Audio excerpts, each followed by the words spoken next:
Hello students, guys आज के lecture में हम लोग फाइनेंशियल इंस्ट्रूमेंट्स को सुपर फास्ट वे में रिवाइज करने वाले हैं, फुली एग्जाम ओरिएंटेड। बट हाँ, मैं यहाँ पे एज्यूम करूंगा कि आपका फाइनेंशियल इंस्ट्रूमेंट्स ऑलरेडी एक बार अच्छे से रिवाइज किया हुआ है आपका। ठीक है।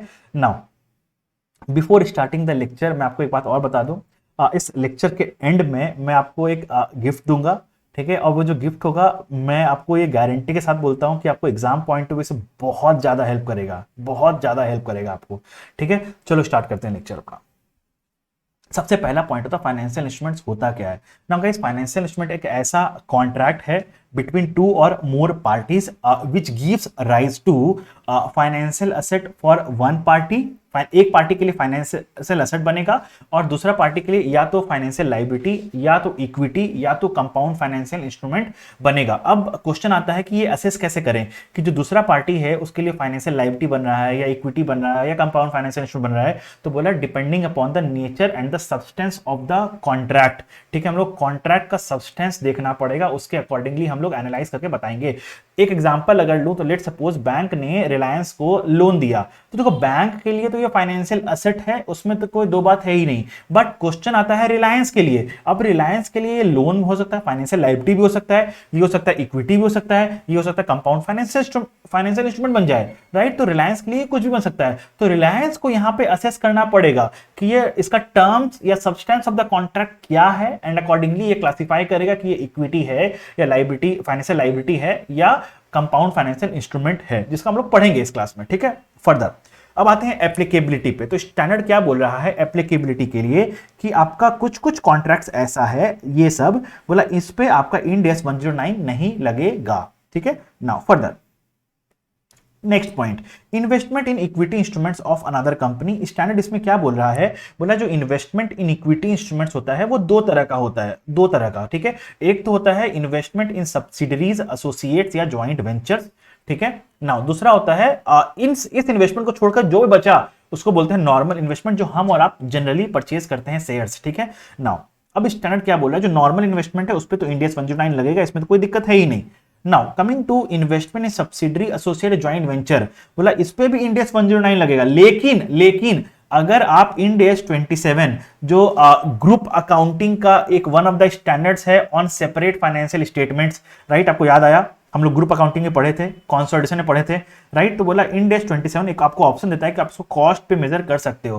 राइट। बोला अगर आप इंड एस 27 लगा कर आप उसको कॉस्ट मेजर कर रहे हो, तो बोला इन दैट केस ये वाला जो आपका है investment in subsidiary, associate, joint venture, वो इंड एस 109 के स्कोप से बाहर निकल जाएगा और इंड एस 27 के स्कोप में आ जाएगा। ठीक है। नाउ फर्दर फाइनेंशियल असेट क्या होता है, फाइनेंशियल असेट में होता है cash, investment in equity instruments of another company. ठीक है। फिर तीसरा आता है जो कि मेन पॉइंट है यहाँ पे, अब बोला कॉन्ट्रैक्चुअल राइट, कॉन्ट्रैक्चुअल राइट होना चाहिए टू रिसीव कैश या एनी अदर फाइनेंशियल असेट।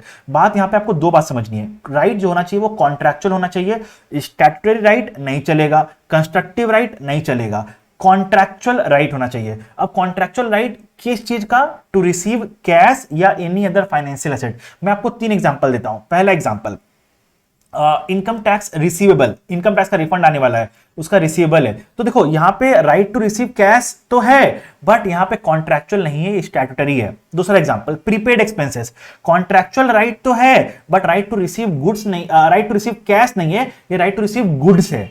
ठीक है। तो यहां पे ये भी फाइनेंशियल असेट नहीं होगा। तीसरा example, trade receivable, contractual right भी है और राइट टू रिसीव कैश या फिर अदर फाइनेंशियल असेट भी है। ठीक है। तो ये आपका फाइनेंशियल असेट बन जाएगा। नाउ डेरिवेटिव असेट भी आपका फाइनेंशियल असेट ही बनता है। Fourth point, financial liabilities. तो फाइनेंशियल लायबिलिटी क्या होता है, फाइनेंशियल असेट का जस्ट उल्टा, मतलब contractual obligation to deliver cash या एनी अदर फाइनेंशियल असेट्स। मतलब क्या हुआ, जो ऑब्लिगेशन होना चाहिए वो कॉन्ट्रैक्चुअल होना चाहिए, जो ऑब्लिगेशन होना चाहिए वो कॉन्ट्रैक्चुअल होना चाहिए। ठीक है। स्टैट्यूटरी ऑब्लिगेशन नहीं आएगा, कंस्ट्रक्टिव ऑब्लिगेशन नहीं आएगा, एनी लीगल ऑब्लिगेशन नहीं आएगा। ठीक है ना। ऑब्लिगेशन होना चाहिए मतलब मैंडेटरी है, मैंडेटरी है, अनअवॉइडेबल है। ठीक है। टू डिलीवर कैश या एनी अदर फाइनेंशियल असेट्स। अब मैं आपको फिर से तीन एग्जांपल देता हूं, यहां पे समझो बात को। सबसे पहला एग्जांपल, इनकम टैक्स पेबल। ठीक है। देखो ऑब्लिगेशन तो है टू डिलीवर कैश या any other financial asset, but ये कॉन्ट्रैक्चुअल नहीं है, स्टैट्यूटरी है। ठीक है। दूसरा example, advance income, advance income contractual तो है, कॉन्ट्रैक्ट कॉन्ट्रैक्चुअल तो है बट यहां पे आपको कैश नहीं देना पड़ेगा, आपको गुड्स देना पड़ेगा या सर्विसेज देना पड़ेगा, ठीक है ना। तीसरा example trade payables, trade payables contractual obligation भी है और आपको कैश ही देना होगा, तो ये आपका फाइनेंशियल लायबिलिटी बन जाएगा, ठीक है। फिर डेरिवेटिव लायबिलिटी भी आपका फाइनेंशियल लायबिलिटी ही होता है। फिफ्थ पॉइंट क्या है, इक्विटी। बोला इक्विटी क्या होता है, residual interest in the net assets of the entity after paying all the liabilities. मतलब आप अगर आप कंपनी को बंद कर रहे हो तो आपको उसमें देखना पड़ेगा कि जितना आपका असेट था उसमें सारा लायबिलिटीज को पेमेंट कर दो, जो बचा आपका इक्विटी बन जाएगा। मतलब लायबिलिटी को पेमेंट करना मैंडेटरी है, जो बचा हुआ है वो इक्विटी को दे दो। मतलब इक्विटी को पेमेंट करना मैंडेटरी नहीं होता है, पेमेंट करेंगे बट पेमेंट करने का कोई मैंडेटरी नहीं है, कोई बाउंडेशन नहीं है, ठीक है। तो अब आता है, देखो हमने पढ़ा लायबिलिटी का मतलब, हमने पढ़ा इक्विटी का मतलब। अब मैं आपको बताऊंगा लायबिलिटी और इक्विटी में फर्क क्या होता है। मैं आपको एक रामबाण एक लॉजिक बताऊंगा जो हर जगह काम करेगा, ठीक है। समझो बात को। एक लायबिलिटी क्या होता है, अनअवॉइडेबल, मतलब आप लायबिलिटी को कभी भी अवॉइड नहीं कर सकते हो, यू आर बाउंड टू पे, यू आर बाउंड टू पे। बट इक्विटी है ना अवॉइडेबल होता है। इक्विटी बेचारा समझदार बच्चा है, इक्विटी अवॉइडेबल होता है, इक्विटी अवॉइडेबल होता है। बोला नहीं पैसा कोई बात नहीं मत दो मेरे को, लायबिलिटी बोलता है हम तो लेंगे ही लेंगे, ठीक है। नाउ इक्विटी बोलता है मेरे को fixed number of equity shares चाहिए for fixed amount of cash, for fixed amount of cash equity होता है। बट एनी अदर्स, मतलब अगर variable number of equity shares है तो ये हो जाएगा लायबिलिटी, ठीक है। इसका डिटेल्ड रीजन हमने रेगुलर क्लास में पढ़ा था, ठीक है। चलो फिर मैं आपको बताऊंगा अब यहाँ पे एक चार्ट। ये जो चार्ट है ना, ये चार्ट ऐसा है, ये चार्ट ऐसा है कि आप इसमें कोई भी इंस्ट्रूमेंट को डाल दो, दुनिया जहां में कोई भी इंस्ट्रूमेंट को इस चार्ट में डाल दो, ये आप चार्ट क्या करेगा, इनपुट लेगा इंस्ट्रूमेंट, आउटपुट देगा आपको बताएगा ये इक्विटी है, ये फाइनेंशियल लायबिलिटी है, ये कंपाउंड फाइनेंशियल इंस्ट्रूमेंट है। ये चार्ट इतना अच्छा चार्ट है, ठीक है। आ जाओ हम देखते हैं। देखो ये चार्ट क्या बोल रहा है, बोला पहले सबसे पहले दुनिया जहां में कोई भी इंस्ट्रूमेंट है उसको तीन हिस्सा में डिवाइड कर दो, तीन पार्ट्स में डिवाइड कर दो। क्या, प्रिंसिपल, इंटरेस्ट या डिविडेंड, और तीसरा हो जाएगा कन्वर्जन राइट्स, ठीक है। नाउ प्रिंसिपल, सबसे पहले प्रिंसिपल के बारे में पढ़ते हैं। बोला जो प्रिंसिपल है वो हो सकता है रिडीमेबल हो, मतलब आपको उसको प्रिंसिपल को आपको रिपेमेंट करना पड़ेगा उसके टेन्योर खत्म होने के बाद। तो बोला फाइनेंशियल लायबिलिटी, क्योंकि आपका अवॉइडेबल नहीं है, ये अवॉइडेबल नहीं है, अनअवॉइडेबल हो जाता है, तो ये फाइनेंशियल लायबिलिटी। अगर आपका इरिडीमेबल है, मतलब आपको पैसा पे करने का जरूरत नहीं है, तो ये हो जाएगा इक्विटी। ये कन्वर्टिबल टू इक्विटी है। बोला अगर कन्वर्टिबल है तो आपको देखना पड़ेगा तीन बात, कंपल्सरी कन्वर्टिबल है, ऑप्शनली कन्वर्टिबल है या क्वेश्चन साइलेंट है। अगर ये कंपल्सरीली कन्वर्टिबल, अगर ये कंपल्सरी कन्वर्टिबल है तो आपको क्या देखना, क्या बोलना पड़ेगा। आप देखो क्या ये फिक्स्ड का compulsorily convertible to fixed number of equity shares है, हाँ तो ये हो जाएगा equity. Compulsorily convertible to variable number of equity shares है तो हो जाएगा फाइनेंशियल लायबिलिटी। ऑप्शनली कन्वर्टिबल है तो आप देखो ऑप्शनली कन्वर्टिबल है अगर होल्डर के पास ऑप्शन है, ऑप्शन किसके पास है, होल्डर के पास। अब अगर ऑप्शन होल्डर के पास है कि आपको कैश लेना है या इक्विटी शेयर्स लेना है, तो एक बात बताओ, रिडेम्पशन के टाइम पे अगर होल्डर मेरे पास आया कि नहीं नहीं विशाल सर आप मेरे को कैश ही दे दो, तो क्या मैं उसको अवॉइड कर पाऊंगा? नहीं, क्योंकि ऑप्शन तो होल्डर के पास है। ऑप्शन जो होल्डर जो बोलेगा मेरे को वो तो करना पड़ेगा। अगर वो कैश मांग रहा है मेरे को कैश देना पड़ेगा, मतलब क्या हो गया, ये फाइनेंशियल लायबिलिटी हो गया, इट इज अनअवॉइडेबल एंड ये फाइनेंशियल लायबिलिटी हो गया। लेकिन अगर ऑप्शन एंटिटी के पास है तो और fixed number of equity shares है तो फाइन इक्विटी हो जाता है। अगर क्वेश्चन किसी भी केस में साइलेंट है तो वो फाइनेंशियल लायबिलिटी बन जाएगा। तो आपको क्या देखना है, दो बातें, इक्विटी कब बनेगा, कंपल्सरीली कन्वर्टिबल है, fixed number of equity shares है तो इक्विटी, तो इक्विटी, ठीक है। ऑप्शन अगर एंटिटी के पास है for fixed number of equity shares तो equity. I believe principle part आपको क्लियर हो गया। अब आते हैं इंटरेस्ट। इंटरेस्ट में क्या बोला, इंटरेस्ट हो या डिविडेंड हो, चाहे नाम कुछ भी हो, हम लोग देखना है सब्सटेंस, ठीक है, हमको नाम पे नहीं जाना है। बोला कि इंटरेस्ट और डिविडेंड अगर आपका मैंडेटरी है, मतलब आपको देना ही पड़ेगा हर साल, तो ये हो जाएगा फाइनेंशियल लायबिलिटी। डिस्क्रिशनरी है, समझदार है, अनअवॉइड, डिस्क्रिशनरी है मतलब समझदार है, अवॉइडेबल है, अवॉइडेबल है, आप इसको अवॉइड भी कर सकते हो, तो बोला इक्विटी हो जाएगा, ठीक है। जैसे अगर आप मार्केट से लोन लोगे तो आपको इंटरेस्ट हर साल देना पड़ेगा, तो वो था लायबिलिटी, वो था फाइनेंशियल लायबिलिटी। लेकिन आप इक्विटी शेयर्स मार्केट में इशू करोगे तो उसमें हो सकता है डिविडेंड आपको देना पड़े या नहीं देना पड़े, आपके मन पे, आप चाहे देना चाहो दो, नहीं देना चाहते तो मत दो, ठीक है। तो आपको हो गया वो इक्विटी, वो हो गया आपका क्या, इक्विटी। कन्वर्जन राइट्स, बोला कन्वर्जन राइट जो होता है वो हमेशा इक्विटी बनेगा अगर it is convertible to fixed number of equity shares, ठीक है। हमें यहां पे ये नहीं देखना है कंपल्सरी कन्वर्टिबल है, ऑप्शनली कन्वर्टिबल है, क्या है हमें वो नहीं देखना है। अगर fixed number of equity shares में कन्वर्टिबल है तो ये इक्विटी हो जाएगा, नहीं तो अदर लायबिलिटी हो जाएगा। तो ये चार्ट इतना अच्छा था कि इस चार्ट में कोई भी इंस्ट्रूमेंट डालो आपको बता के दे देगा कि ये इक्विटी है या फाइनेंशियल लायबिलिटी है। बट सर आपने तो बोला था ये कंपाउंड फाइनेंशियल इंस्ट्रूमेंट का भी बता देगा, यहां तो ये नहीं बता रहा है। बता रहा है, देखो क्या बोल रहा है, अगर कोई ऐसा इंस्ट्रूमेंट है जिसके पास इक्विटी और फाइनेंशियल लायबिलिटी दोनों का फीचर है तो हो जाता है कंपाउंड फाइनेंशियल इंस्ट्रूमेंट, ठीक है। तो ये चार्ट से आपको आई बिलीव सब चीज में मदद मिल जाएगा। नाउ फर्दर आते हैं नेक्स्ट पॉइंट, बायबैक। बायबैक क्या होता है? देखो बायबैक होता है इक्विटी शेयर्स का, बायबैक होता है इक्विटी शेयर्स का। तो इक्विटी को हम लोग कहां रिकॉग्नाइज करते हैं? इक्विटी में ना। जैसे ही आपने बायबैक अनाउंस कर दिया मार्केट में कि मैं इतने शेयर्स को बायबैक करने वाला हूं, अब आपका आ गया ऑब्लिगेशन, अब आपका आ गया obligation. You have now obligation to deliver cash या any other financial assets, right. तो बोला आप उसी दिन, जिस दिन आप अनाउंस कर दिए उस दिन आपको उसको रिक्लासिफाई करके इक्विटी को फाइनेंशियल लायबिलिटी में डालना पड़ेगा। और जिस दिन आपने बायबैक कर दिया, फाइनेंशियल लायबिलिटी को आपने सेटल कर दिया, फाइनेंशियल लायबिलिटी टू बैंक।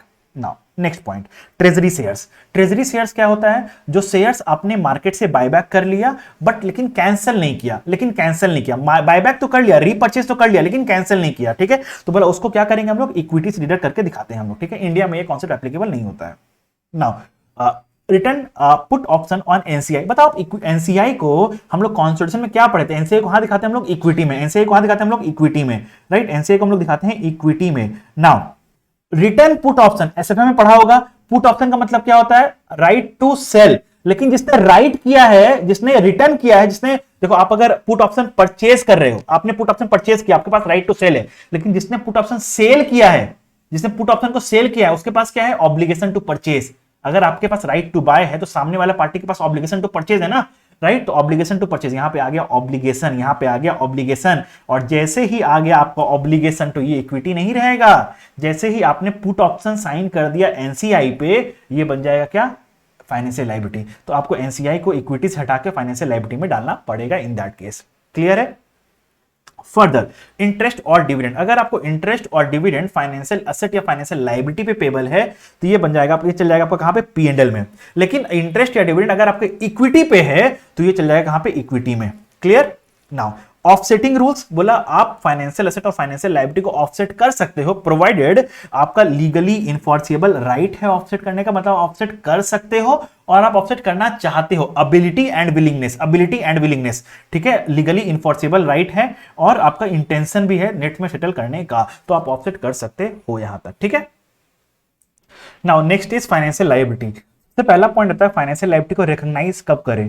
तो स्टैंडर्ड बोल रहा है recognise financial liability when entity becomes party to a contract और वो कॉन्ट्रैक्ट फाइनेंशियल लायबिलिटी का डेफिनेशन को सेटिस्फाई करता है। मतलब उस कॉन्ट्रैक्ट के अकॉर्डिंग एक ऑब्लिगेशन अराइज होता है which will be settled bye delivery of cash या एनी अदर फाइनेंशियल एसेट्स। तो हाँ, आप फाइनेंशियल लायबिलिटी को रिकॉग्नाइज कर सकते हो। Now once it is satisfied कि हाँ आप फाइनेंशियल लायबिलिटी को रिकॉग्नाइज कर सकते हो, now comes the question at what amount, right. तो आप किस अमाउंट पे फाइनेंशियल लायबिलिटी को रिकॉग्नाइज करोगे, हमें वो डिस्कस करना है। तो स्टैंडर्ड बोला कि आप इसको पहले दो पार्ट में डिवाइड कर दो, financial liability at market terms, normal terms, right.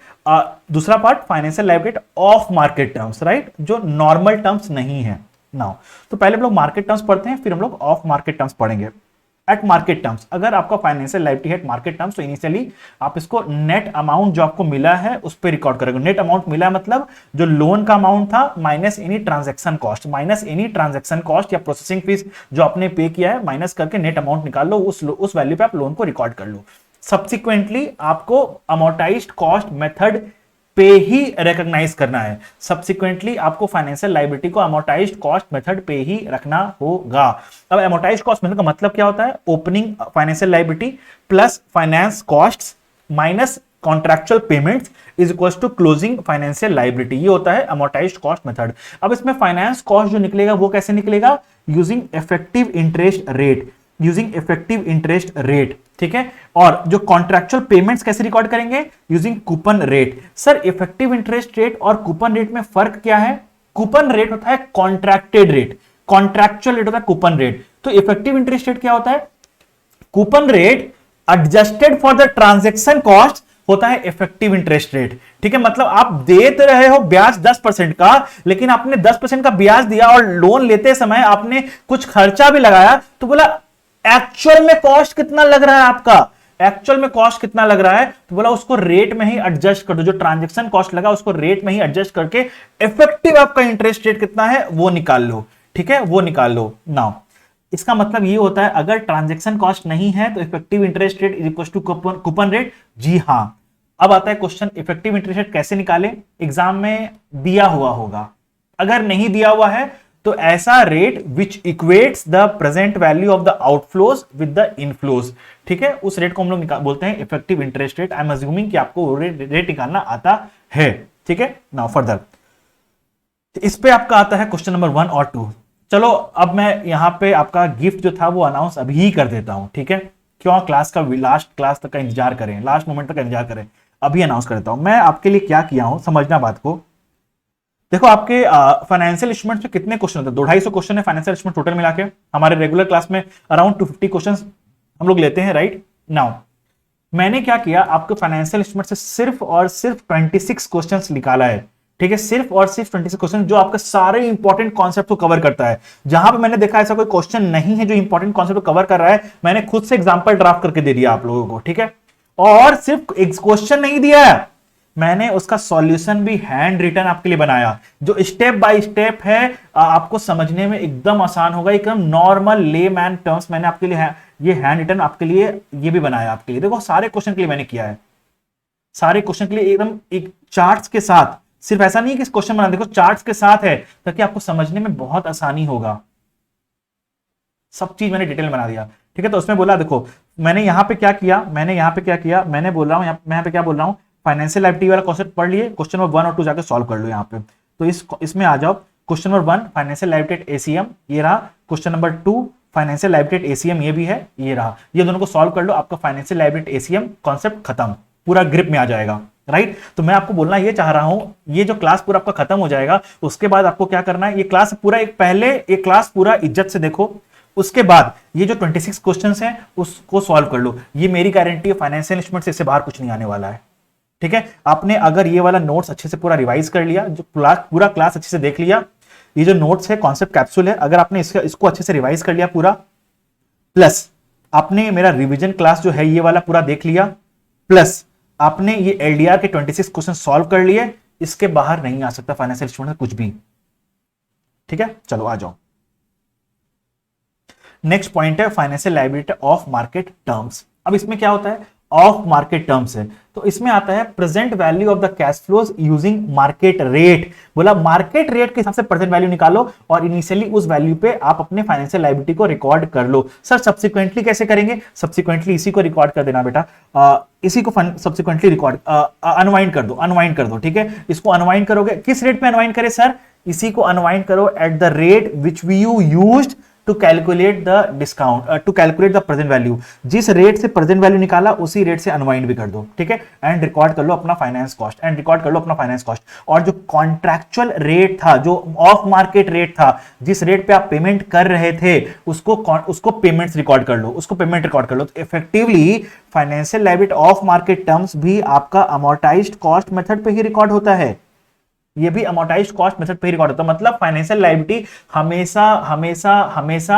Amortised cost method पे ही आएगा, ठीक है। नाउ एग्जांपल ले लेते हैं ऑफ मार्केट टर्म्स का। Interest free loan from government ने आपको लोन दिया इंटरेस्ट फ्री, तो आपके लिए फाइनेंशियल लायबिलिटी हो गया, लेकिन इंटरेस्ट फ्री दिया है, इंटरेस्ट फ्री या कंसेशनल रेट्स पे दिया, ठीक है। तो बोला आप पहले बैंक में रिकॉर्ड कर लो जितना पैसा आपको मिला गवर्नमेंट से, ठीक है।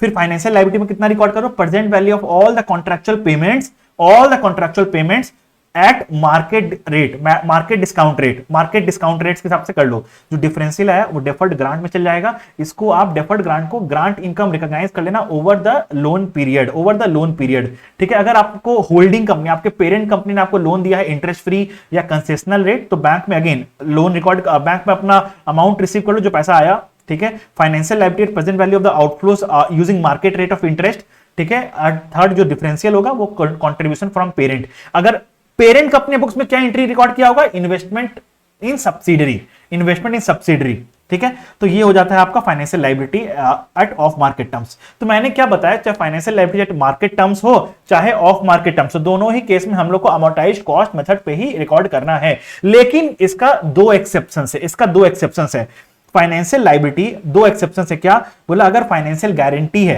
या फिर डेरिवेटिव लायबिलिटी है, तो बोला ये दोनों को आपको एफबीटी P&L पे रिकॉर्ड करना पड़ेगा, ठीक है। अब आता है फाइनेंशियल गारंटी क्या होता है, डेरिवेटिव लायबिलिटी क्या होता है। तो डेरिवेटिव लायबिलिटी को हम लोग पढ़ेंगे, फाइनेंशियल गारंटी अभी पढ़ते हैं, ठीक है। आ जाओ,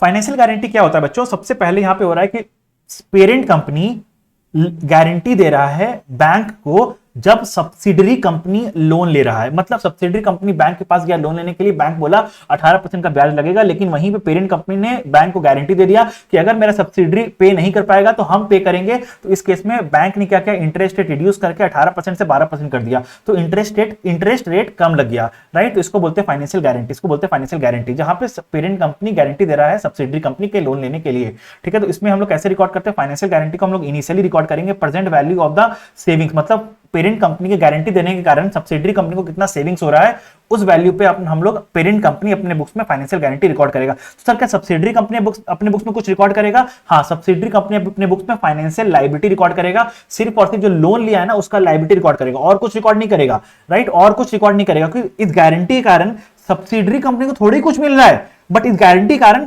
पेरेंट कंपनी का एक ऑब्लिगेशन अराइज जरूर हो जा रहा है, राइट। तो इसलिए पेरेंट कंपनी एक फाइनेंशियल लायबिलिटी रिकॉर्ड करेगा, लेकिन सब्सिडरी कंपनी कुछ रिकॉर्ड नहीं करेगा apart from that loan which he has taken, ठीक है। तो कैसे रिकॉर्ड करेंगे? Present value of the savings, present value of the savings in the cash flow to subsidiary company using interest rate without guarantee, मतलब 18% का, ठीक है। Now entry क्या हो जाएगा? Investment in subsidiary account debit to financial guarantee.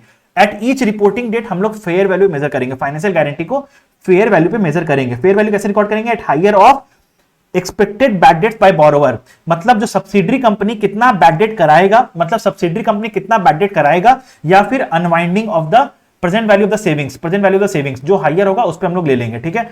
अब जो difference आता है उसको हम लोग पीएनएल में रिकॉर्ड कर देंगे, जो डिफरेंस आएगा पीएनएल में। क्यों? क्योंकि एफबीटी पीएनएल है, ये अमोर्टाइज्ड कॉस्ट नहीं है, ठीक है। नाउ तो अगर जनरल एंट्री क्या बनेगा? At each reporting date financial guarantee account debit to PNL या PNL account debit to financial guarantee as the case may be. Settlement date पे अगर सब्सिडरी कंपनी डिफॉल्ट कर देता है तो हम लोग क्या करेंगे? फाइनेंशियल गारंटी को डी रिकॉग्नाइज करेंगे, जितना डिफॉल्ट किया उतना हम लोग रीपे करेंगे, जितना डिफरेंशियल हो गया वो पीएनएल में चल जाएगा ना। अगर सब्सिडरी कंपनी डिफॉल्ट नहीं करता है तो हम लोग फाइनेंशियल गारंटी को हटा देंगे, राइट ऑफ कर देंगे, राइट। जो वैल्यू है उसको हम लोग पीएनएल में भेज देंगे, right. Liabilities no longer required return back. तो ये हो जाएगा फाइनेंशियल गारंटी का अकाउंटिंग ट्रीटमेंट, राइट। इस पे भी एक क्वेश्चन मैंने आइडेंटिफाई किया है, देखो इस पे भी एक क्वेश्चन मैंने आइडेंटिफाई किया है, क्वेश्चन नंबर 3 ये रहा फाइनेंशियल गारंटी पे, तो मैंने सॉल्व करके आपको दे दिया है, आप इसको देख लेना, अच्छे से समझ लेना, ठीक है। सिर्फ देखना मत, मेरी ये रिकमेंडेशन रहेगी आप इसको सॉल्व भी करना, ठीक है। चलो now next is compound financial instruments. Compound financial instrument होता क्या है? ऐसा इंस्ट्रूमेंट जिसमें इक्विटी और फाइनेंशियल लायबिलिटी दोनों के ही गुण होते हों, राइट। क्योंकि इसमें दोनों के गुण हैं तो ये हाइब्रिड इंस्ट्रूमेंट है, कंपाउंड फाइनेंशियल इंस्ट्रूमेंट है। तो इसका अकाउंटिंग कैसे करेंगे? सो अकाउंटिंग के लिए सबसे पहले आपको समझना पड़ेगा, हम लोग सबसे पहले आइडेंटिफाई करना पड़ेगा, हमें सबसे पहले आइडेंटिफाई करना पड़ेगा कि इक्विटी कंपोनेंट कौन सा है, फाइनेंशियल लायबिलिटी कंपोनेंट कौन सा है। वंस यू हैव आइडेंटिफाइड कि इक्विटी कंपोनेंट कौन सा है, फाइनेंशियल लायबिलिटी कंपोनेंट कौन सा है, तो आप क्या करो? फाइनेंशियल लायबिलिटी कंपोनेंट के लिए पहले प्रेजेंट वैल्यू निकाल लो, present value of all the contractual payments जो कि फाइनेंशियल लायबिलिटी के नेचर का है, ठीक है, using market rate of interest without such conversion option, ठीक है, विदाउट सच कन्वर्जन ऑप्शन, ठीक है। मतलब प्योर फाइनेंशियल लायबिलिटी के रेट से प्योर फाइनेंशियल लायबिलिटी के कॉन्ट्रैक्चुअल पेमेंट्स को प्रेजेंट वैल्यू निकाल लो, आपका निकल जाएगा प्योर फाइनेंशियल लायबिलिटी का वैल्यू, ठीक है। मैं फिर से रिपीट कर रहा हूं, प्योर फाइनेंशियल लायबिलिटी के जो कॉन्ट्रैक्चुअल पेमेंट्स है वो कैसे आइडेंटिफाई करोगे? Using this chart, using this chart, using this chart, कहां गया? ये रहा, यूजिंग दिस चार्ट। तो हो सकता है आपको निकल जाए कि इसमें प्रिंसिपल फाइनेंशियल लायबिलिटी है, इंटरेस्ट फाइनेंशियल लायबिलिटी है, लेकिन कन्वर्जन राइट इक्विटी है, या फिर हो सकता है इंटरेस्ट आपका हो सकता है फाइनेंशियल लायबिलिटी है, प्रिंसिपल इक्विटी है और कन्वर्जन राइट इक्विटी है। तो जो भी जैसे भी निकले, जो भी परम्यूटेशन कॉम्बिनेशन लगा के निकले, आपको जो भी फाइनेंशियल लायबिलिटी कंपोनेंट निकला उसके जो भी कॉन्ट्रैक्चुअल पेमेंट्स हैं उसका, ठीक है, उसका प्रेजेंट वैल्यू निकालो using pure financial liability discount rate, मतलब market rate of similar instruments without conversion rights, ठीक है, उससे निकाल लो। ये निकल जाएगा आपका फाइनेंशियल लायबिलिटी का वैल्यू, ये निकल जाएगा आपका क्या? फाइनेंशियल लायबिलिटी का वैल्यू। नाउ फर्दर आपको क्या करना है? जैसे ही आपका निकला फाइनेंशियल लायबिलिटी का वैल्यू, तो डिफरेंस निकाल लो, जो डिफरेंस आया वो निकल जाएगा आपका इक्विटी, जो डिफरेंस निकल जाएगा वो निकल जाएगा इक्विटी। मतलब आपका लोन का वैल्यू कितना था, आपका लोन का वैल्यू कितना था, आपका फाइनेंशियल लायबिलिटी कितना आया, जो डिफरेंस हो गया वो हो गया इक्विटी, वो डिफरेंस हो गया इक्विटी। लेकिन ये होता है नॉर्मल केसेस में, ये आपको करना है नॉर्मल। लेकिन अगर क्वेश्चन में ट्रांजैक्शन कॉस्ट इन्वॉल्व है, तो आपको क्या करना है उस क्वेश्चन में? पहले ट्रांजैक्शन कॉस्ट को इग्नोर कर दो, कंप्लीटली इग्नोर कर दो, और अपना एलोकेट निकाल लो कि इक्विटी और लायबिलिटी का वैल्यू क्या है, इक्विटी और लायबिलिटी का वैल्यू क्या है, पहले निकाल लो, ठीक है। फिर उसके बाद क्या करो, ट्रांजैक्शन कॉस्ट को इक्विटी और फाइनेंशियल लायबिलिटी में डिस्ट्रीब्यूट कर दो in the ratio of their carrying amount, in the ratio of their carrying amounts, ठीक है। तो यहां पे बच्चे गलती करते हैं और आपको ये गलती नहीं करना बच्चों, ठीक है। तो आप पहले क्या करो, ट्रांजैक्शन कॉस्ट को ऐसे इग्नोर करो जैसे आप वहां पे इग्नोर होते हो, ठीक है। एकदम इग्नोर, टोटली इग्नोर कर दो, एकदम टोटली इग्नोर कर दो। इग्नोर करके अपना पहले इक्विटी का वैल्यू निकाल लो, फाइनेंशियल लायबिलिटी का वैल्यू निकाल लो। वैल्यू निकालने के बाद ट्रांजैक्शन कॉस्ट को एलोकेट कर दो इक्विटी में और फाइनेंशियल लायबिलिटी में in the ratio of their carrying amounts, ठीक है। नाउ सब्सिक्वेंटली कैसे करोगे, सब्सिक्वेंटली इक्विटी तो कॉस्ट पे ही रहेगा, लेकिन फाइनेंशियल लायबिलिटी को आपको अमोर्टाइज करना पड़ेगा, आपको अमोर्टाइज करना पड़ेगा, अनवाइंड करना पड़ेगा, आपको अनवाइंड करना पड़ेगा using the same discount rate which you used to calculate the present value. लेकिन अगेन एक कैच है, एक कैच है, देखो यहाँ पे डिस्काउंट रेट में क्या बोल रहा है, use the same rate which you use to calculate the FL component, मतलब market rate of similar instruments without conversion rights. लेकिन अगर ट्रांजैक्शन कॉस्ट था तो आप उस रेट से अनवाइंड नहीं कर पाओ। क्यों? क्योंकि अनवाइंड करके तो जो प्रेजेंट वैल्यू आया था, आप उस प्रेजेंट वैल्यू तो फाइनेंशियल लायबिलिटी को रिकॉर्ड नहीं कर रहे हो ना, आपने ट्रांजैक्शन कॉस्ट एडजस्ट किया ना। तो बोला जैसे ही ट्रांजैक्शन कॉस्ट आया वहां पे क्या आएगा, ट्रांजैक्शन कॉस्ट जैसे आएगा संग में क्या आएगा, इफेक्टिव इंटरेस्ट रेट। तो आपको निकालना पड़ेगा इफेक्टिव इंटरेस्ट रेट, और इफेक्टिव इंटरेस्ट रेट निकाल के आपको फिर इफेक्टिव इंटरेस्ट रेट के हिसाब से अकाउंटिंग करना पड़ेगा। नाउ अब आप आगे सेटलमेंट डेट पे, तो सेटलमेंट डेट में हो सकता है आपका इक्विटी में कन्वर्ट हो या रिडीम्ड हो कैश में। अगर इक्विटी में कन्वर्ट हो रहा तो क्या करोगे, इक्विटी अकाउंट डेबिट, जो इक्विटी का वैल्यू था, फाइनेंशियल लायबिलिटी अकाउंट डेबिट, जो फाइनेंशियल लायबिलिटी का वैल्यू आया अभी तक कैरिंग अमाउंट में, ठीक है। फिर इक्विटी शेयर इशू कर दो, number of shares to be issued multiply by face value, और जितना डिफरेंशियल बचा सिक्योरिटीज प्रीमियम चल जाएगा। अगर आप कैश पे कर रहे हो तो फाइनेंशियल लायबिलिटी को कैश में पे कर दो, इक्विटी उस केस में रिटेन अर्निंग्स में ट्रांसफर हो जाएगा। क्लियर है यहां तक? इस पे मैंने आपके लिए दो क्वेश्चन आइडेंटिफाई किया है मैंने आपके लिए, क्वेश्चन नंबर 4 और क्वेश्चन नंबर 5। क्वेश्चन नंबर 4 और क्वेश्चन नंबर 5। क्वेश्चन नंबर 4 जो है विद ट्रांजैक्शन कॉस्ट है, question number 5 without transaction cost है, ठीक है। और क्वेश्चन नंबर 5 में वो भी आ रहा है पॉइंट कि अगर आपका जो कन्वर्जन ऑप्शन है वो है into variable number of shares, तो आपका conversion option financial other liability बोल के रिकॉर्ड होगा, जिसको आपको अमोर्टाइज करना पड़ेगा over the term of the loan, ठीक है, जिसको आपको अमोर्टाइज करना पड़ेगा over the term of the loan. बोलो क्लियर है यहां तक?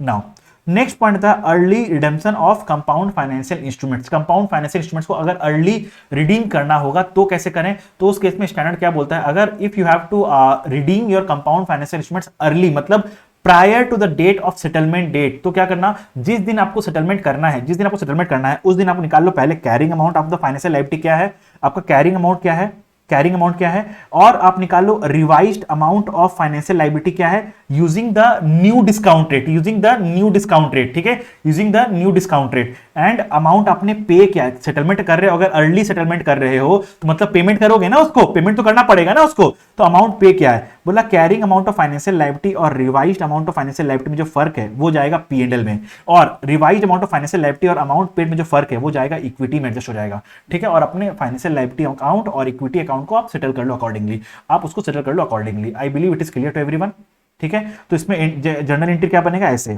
फाइनेंशियल लायबिलिटी आप डी रिकॉग्नाइज कर रहे हो, आप डी रिकॉग्नाइज करो, कैरिंग अमाउंट पे डी रिकॉग्नाइज कर दो, ठीक है, गेन और लॉस ऑन रीमेजरमेंट, और आप पेमेंट कर दियो, ये जो डिफरेंशियल हो रहा है वो कहां जाएगा, एक चल जाएगा P&L में, एक चल जाएगा इक्विटी में, और इक्विटी का जो भी बैलेंस बचा वो कहां चल जाएगा, रिटेन अर्निंग्स में। आई बिलीव इट इज क्लियर, ठीक है। इस पे मैंने एक क्वेश्चन आइडेंटिफाई किया है आपको, मैं दिखा देता हूं क्वेश्चन आपको अगेन।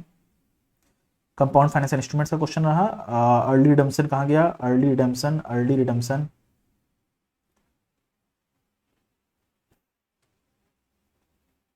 ये रहा अर्ली रिडम्पशन, ठीक है। तो इस पे क्वेश्चन पे मैंने आइडेंटिफाई करके दे दिया है आपको ऑलरेडी। तो पहले क्या करना है, पहले तो कंपाउंड फाइनेंशियल इंस्ट्रूमेंट का नॉर्मल अकाउंटिंग करना है, उसके बाद देखो यहां पे कैसे हो रहा है। कंपाउंड पहले मैंने कैरिंग अमाउंट निकाला, फिर फेयर वैल्यू निकाला, और फिर मैंने निकाला रीपर्चेज अमाउंट, मतलब अमाउंट कितना पे किया, इसका डिफरेंशियल P&L में भेजा, इसका डिफरेंशियल इक्विटी में भेजा। फिर मैंने देखो आपको अकाउंट बना के भी दिखाया कि ये था कैरिंग अमाउंट जिस दिन आप सेटल कर रहे हो, ये था जितना आपने पे किया, डिफरेंशियल P&L में जाएगा और इक्विटी में जाएगा, और इक्विटी में ऐसे एडजस्टमेंट हो जाएगा। तो मैंने आपको सब चीज डिटेल में आपको यहाँ पे एनालिसिस करके बताया है। आई बिलीव आपको इससे बहुत ज्यादा हेल्प मिलने वाला है, दैट्स व्हाट आई बिलीव। आपको क्या हेल्प मिलता है, क्या आपका फीडबैक है, डेफिनेटली आप मेरे को कमेंट्स में शेयर कीजिएगा, ठीक है। I will be very much excited to read those comments। तो आप मेरे को प्लीज इसका फीडबैक कैसा है, आपको कैसा हेल्प मिला इस नोट से, मेरे को फीडबैक बताना आप लोग, ठीक है। चलो आगे बढ़ते हैं, आगे बढ़ते हैं। फाइनेंशियल असेट्स, फाइनेंशियल असेट्स को रिकॉग्नाइज कब करोगे? आपको रिकॉग्नाइज को तब करना है जब when you become a party to the contract which satisfies the definition of a financial asset. मतलब या तो आपको ऐसा कॉन्ट्रैक्ट है जिससे आप equity shares of another company purchase कर रहे हो तो आपको रिकॉग्नाइज करना पड़ेगा, या फिर उस कॉन्ट्रैक्ट के अकॉर्डिंग एक कॉन्ट्रैक्चुअल राइट जनरेट हो रहा है टू रिसीव कैश या एनी अदर फाइनेंशियल असेट, ठीक है, तो वो उसको भी तब भी आपको फाइनेंशियल असेट रिकॉर्ड करना पड़ेगा। अब क्वेश्चन आता है फाइनेंशियल असेट में क्लासिफिकेशन। तो अनलाइक फाइनेंशियल लायबिलिटी यहां पे आपके पास ऑप्शनल होता है, ये जो एडजस्ट जो क्लासिफिकेशन होता है यहां पे ऐसा नहीं कि एडमेंट नहीं है कि अमोर्टाइज्ड कॉस्ट पे ही रखना है, नहीं एडमेंट नहीं है, ये बोल रहा है अमोर्टाइज्ड कॉस्ट पे भी रख सकते हैं हम लोग, इसको फेयर वैल्यू पे भी रख सकते हैं। कैसे? देखो यहां पे स्टैंडर्ड बोला अगर आपका इंटेंशन, दो चीज आपको दो चीज देखना हमेशा, आपका इंटेंशन क्या है, इंस्ट्रूमेंट कैसा है, ठीक है। अगर आपका इंटेंशन है हेल्ड टू मैच्योरिटी, आप इस इंस्ट्रूमेंट को मैच्योरिटी तक रखोगे और आपको उस इंस्ट्रूमेंट से सिर्फ और सिर्फ प्रिंसिपल और इंटरेस्ट मिलेगा और कुछ नहीं मिलेगा, सिर्फ और सिर्फ प्रिंसिपल और इंटरेस्ट मिलेगा और कुछ नहीं मिलने वाला है, तो आप रिकॉर्ड करोगे अमोर्टाइज्ड कॉस्ट मेथड पे, ठीक है। अगर उस इंस्ट्रूमेंट से आपको आप उस इंस्ट्रूमेंट को अगर मैच्योरिटी तक रखोगे, अगर आप उस इंस्ट्रूमेंट को मैच्योरिटी तक रखोगे और आप सेल भी कर सकते हो अगर बेटर रिटर्न्स अवेलेबल होगा, एंड उस इंस्ट्रूमेंट से आपको सिर्फ और सिर्फ प्रिंसिपल और इंटरेस्ट मिलेगा और कुछ नहीं मिलने वाला है, राइट, तो आप उसको रिकॉर्ड करोगे एफबीटी ओसीआई पे, ठीक है। नाउ एनी अदर्स आपका हो जाएगा एफबीटी पी एंड एल। तो ये क्लासिफिकेशन हमेशा याद रखना। नाउ इसका एग्जांपल है, क्लासिक एग्जांपल है जहां पे स्टूडेंट्स गलती करते हैं, कन्वर्टिबल इंस्ट्रूमेंट्स।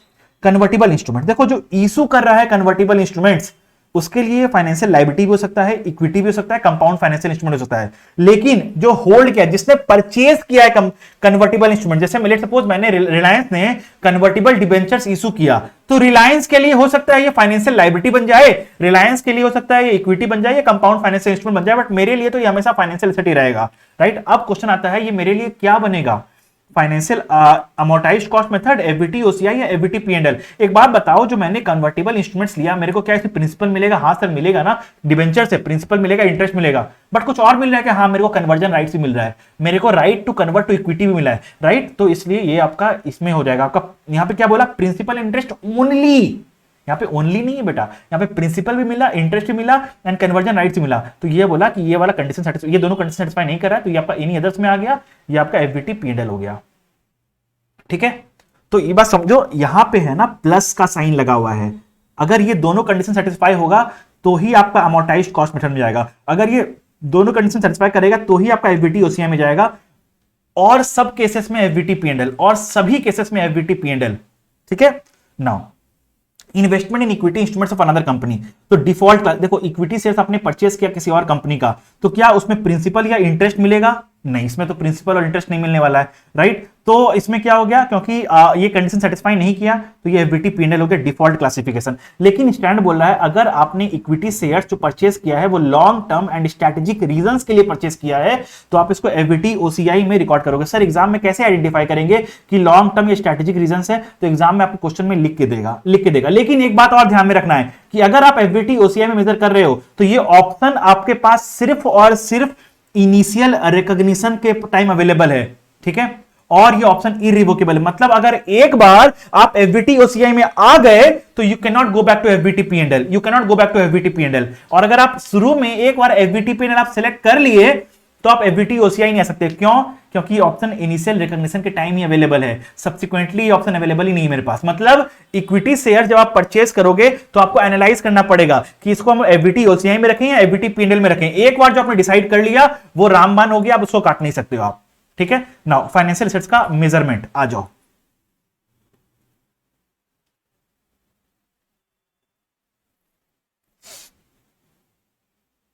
तो आपको अभी तक समझ में आ गया होगा, जो मेरा हैंड रिटन है वो क्रिस्प नोट्स है, और ये जो टाइप्ड है ये डिटेल्ड कॉन्सेप्ट कैप्सूल, सारे कॉन्सेप्ट कवर होंगे इसमें, ठीक है। नाउ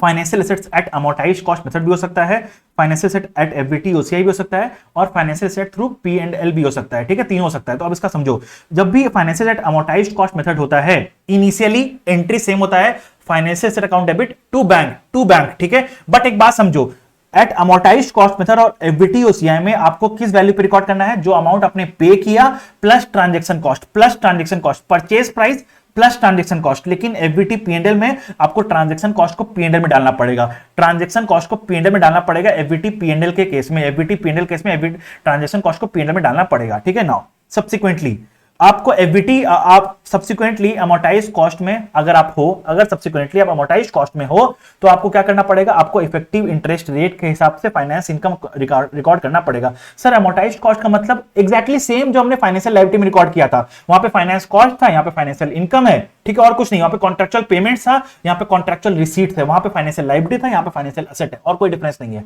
और कोई भी डिफरेंस नहीं है। ठीक है। नाउ सब सेटलमेंट डेट पे आपका बैंक में आएगा, सेटलमेंट डेट का आपको फाइनेंशियल एसेट रिकॉग्नाइज करोगे, और कोई गेन और लॉस हो रहा है तो उसको रिकॉग्नाइज कर लेना पीएनएल में। नाउ एफबीटी ओसीआई में क्या करोगे, एफबीटी ओसीआई में जो आपने एसीएम में किया, अमोर्टाइज कॉस्ट में किया, वो सारा तो करेंगे ही करेंगे, बट एडिशनली हम लोग फेयर वैल्यू चेंजेस भी रिकॉर्ड करेंगे। और कहां पे, ओसीआई में मतलब एफबीटी ओसीआई में भी आप finance income at effective interest rate record करोगे।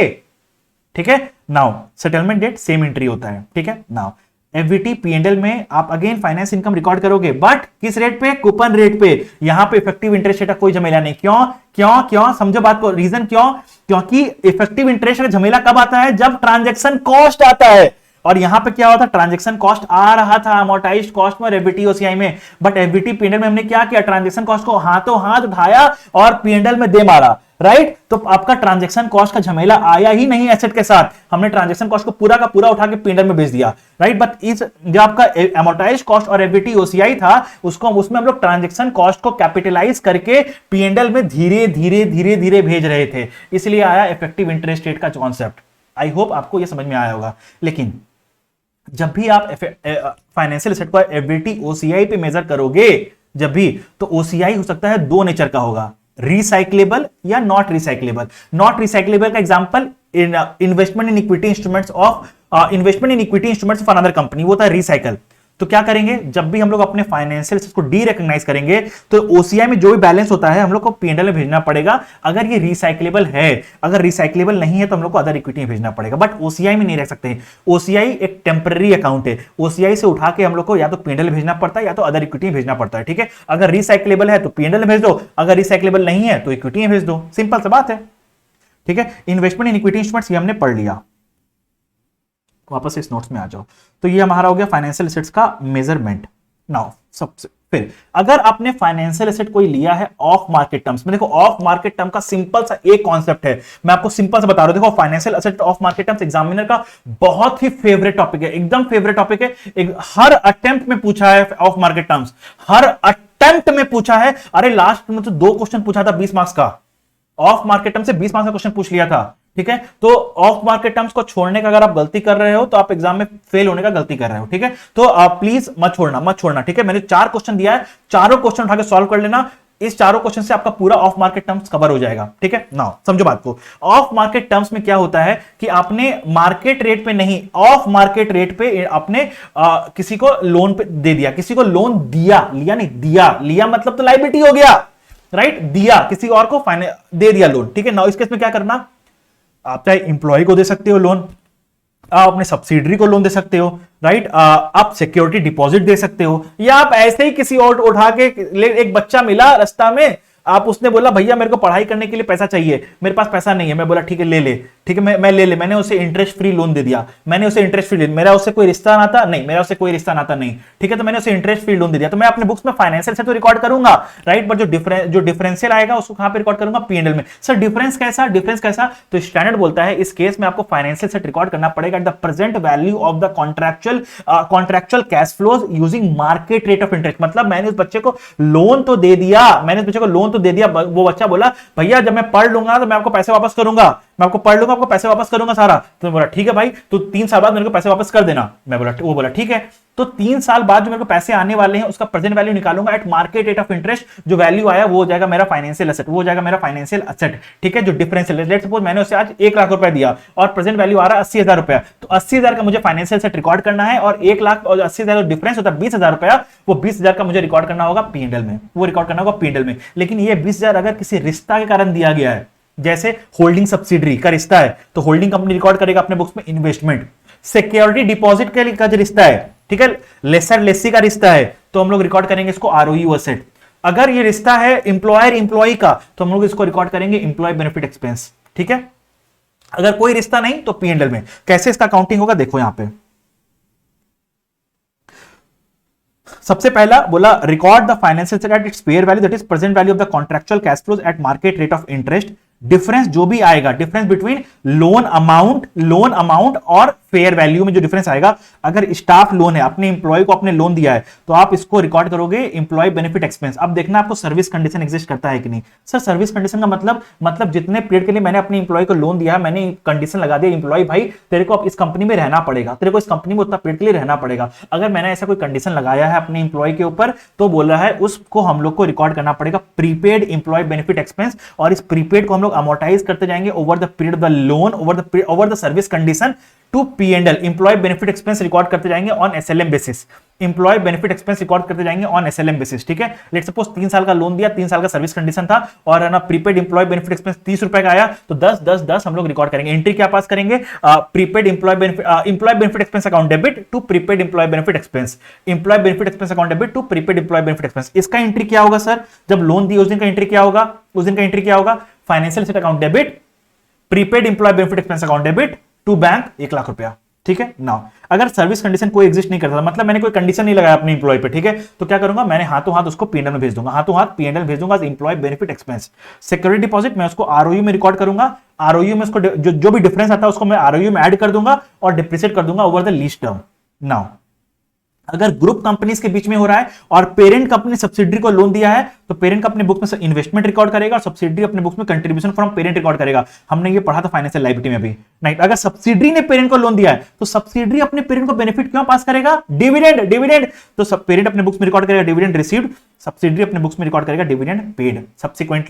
सब्सिक्वेंटली हम लोग को अनवाइंड करना पड़ेगा present value of the financial asset by discount, by recognizing finance income on fair value at the discount rate used. जिस डिस्काउंट रेट से आपने present value निकाला, उसी डिस्काउंट रेट से उसको अनवाइंड कर दो और रिकॉर्ड कर लो अपना finance income and also record contractual cash flow receipts, ठीक है। और अपना बेसिकली अमोर्टाइज्ड कॉस्ट मेथड पे इसको अकाउंटिंग कर लो आप। बस इतना सा बोल रहे हैं और कुछ नहीं बोल रहे हैं, ठीक है। चलो आगे बढ़ते हैं। तो ये हो गया FA at of market terms. फिर आता है इन्वेस्टमेंट इन फॉरेक्स बॉन्ड्स। तो देखो इसका बहुत सिंपल सा अकाउंटिंग, बहुत सिंपल सा अकाउंटिंग है। बोला पहले ना आप फॉरेक्स बॉन्ड्स है, तो बोला पहले इसका आप अमोर्टाइजेशन का शेड्यूल या लेजर पहले आप बना लो, फॉरेन करेंसी में बना लो, ठीक है। फिर आप इसको फंक्शनल करेंसी में कन्वर्ट कर लो। कैसे कन्वर्ट करोगे, बोला ओपनिंग वाले को ओपनिंग रेट से कन्वर्ट करना, ओपनिंग बैलेंस को क्लोजिंग रेट से कन्वर्ट करना, फाइनेंस इनकम को क्लोजिंग रेट से या एवरेज रेट से कन्वर्ट करना, कूपन रेट जो आपको कॉन्ट्रेक्चुअल कैश फ्लो रिसीट्स है, जिस दिन कैश फ्लो आया उस दिन के रेट से कन्वर्ट करना। जो भी डिफरेंस आता है, जो भी डिफरेंस आएगा आपको यहां पे देखना पड़ेगा, वो उसमें उसका 2 कंपोनेंट होगा, उसका 2 ब्रेकअप होगा। कैसे, एक होगा फेयर वैल्यू गेन और लॉस के कारण, एक होगा अमोर्टाइज्ड एक्सचेंज डिफरेंस के कारण। फेयर वैल्यू गेन और लॉस नहीं होगा अगर ये आपका अमोर्टाइज्ड कॉस्ट मेथड पे है, तो ये नहीं आएगा। अगर अमोर्टाइज्ड कॉस्ट मेथड पे है तो ये नहीं आएगा। अगर फेयर वैल्यूएशन पे है तो फेयर वैल्यू गेन और लॉस आएगा। आपको क्वेश्चन में देखना पड़ेगा, ये फेयर वैल्यू गेन और लॉस के कारण है या अमोर्टाइज्ड कॉस्ट के कारण है, ठीक है। आपको देखना पड़ेगा ये चीज। अगर अमोर्टाइज्ड कॉस्ट पे है तो ये कंपोनेंट नहीं आएगा। पूरा का पूरा जो भी अमाउंट आया वो पूरा का पूरा पीएनएल भेज देना, एक्सचेंज डिफरेंस का गेन या लॉस है वो, ठीक है। नाउ अगर फेयर वैल्यू पे है तो फेयर वैल्यू गेन और लॉस पहले निकाल लेना फॉरेन करेंसी में, उसको कन्वर्ट कर लेना अपना आईएनआर में या फंक्शनल करेंसी में, वो ये ओसीआई में या पीएनएल में चल जाएगा। अगर एफबीटी ओसीआई है तो ओसीआई में भेज देना, अगर एफबीटी पीएनएल है तो पीएनएल भेज देना। जो डिफरेंशियल बचा वो हो जाएगा एक्सचेंज डिफरेंस। तो मैंने इस पे भी एक क्वेश्चन ले लिया और डिटेल में आपको कैलकुलेशन करके मैंने सिखाया है। देखो यहां पे बताता हूं, मैंने फाइनेंशियल एसेट के मेजरमेंट पे भी एक क्वेश्चन लिया है, मैंने खुद से ड्राफ्ट किया है। ऐसा क्वेश्चन आपके बुक में नहीं था, ये एग्जॉस्टिव क्वेश्चन मैंने बनाया है, ठीक है, तीनों केसेस लेके। नाउ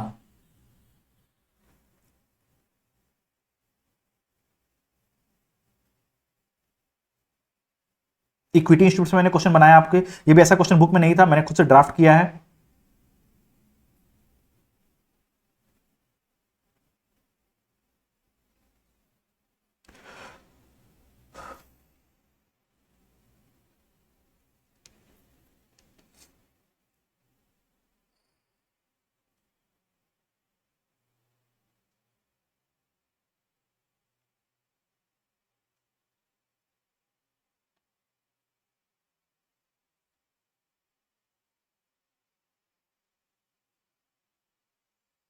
फॉरेक्स बॉन्ड्स कहां गया भाई,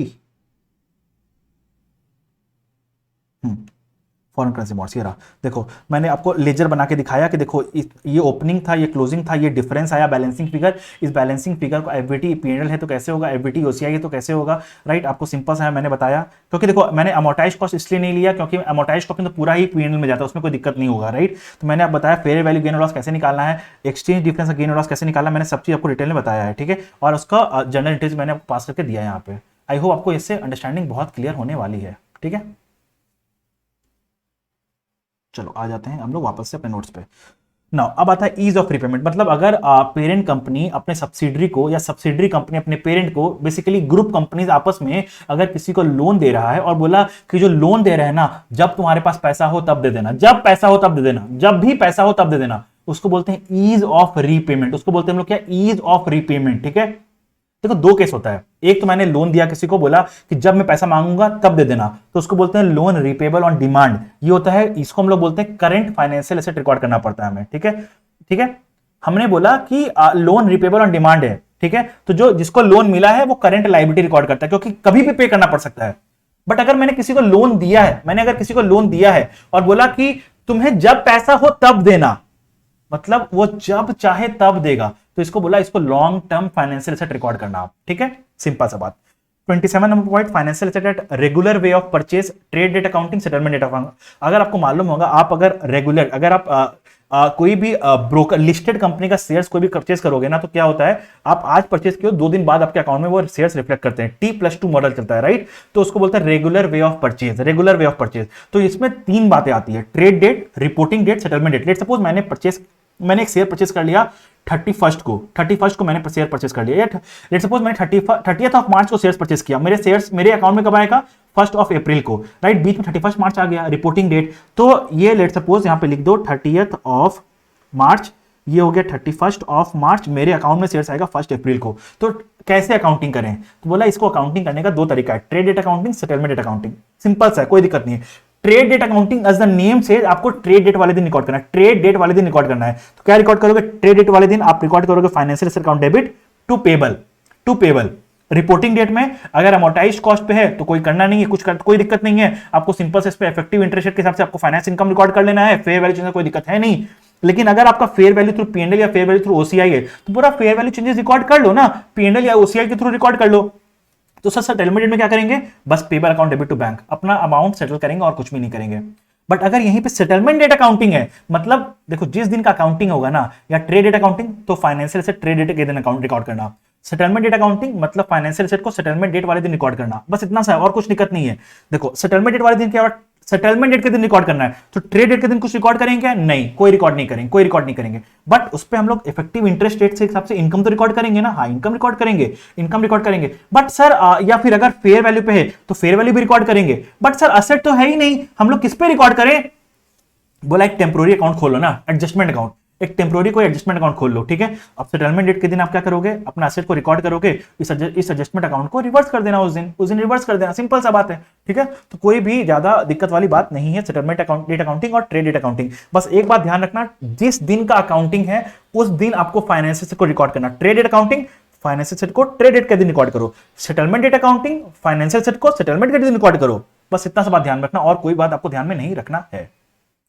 नाउ ऐसा हो सकता है कि आपने इनिशियली फाइनेंशियल एसेट का क्लासिफिकेशन किया अमोर्टाइज्ड कॉस्ट मेथड या एफबीटी पीएनएल या एफबीटी ओसीआई, बट सब्सिक्वेंटली आपका इंटेंशन चेंज हो जाए और उसका आपके पास एविडेंस भी हो, राइट। तो उस केस में आप उसको रिक्लासिफाई कर सकते हैं अपने फाइनेंशियल एसेट्स को, राइट। अगर तब आप अकाउंटिंग कैसे करें रिक्लासिफिकेशन का, तो स्टैंडर्ड बोलता है कि आप अगर रिक्लासिफाई कर रहे हो अपने फाइनेंशियल एसेट्स को, तो till the date of reclassification आपको ओल्ड अकाउंटिंग फॉलो करना होगा।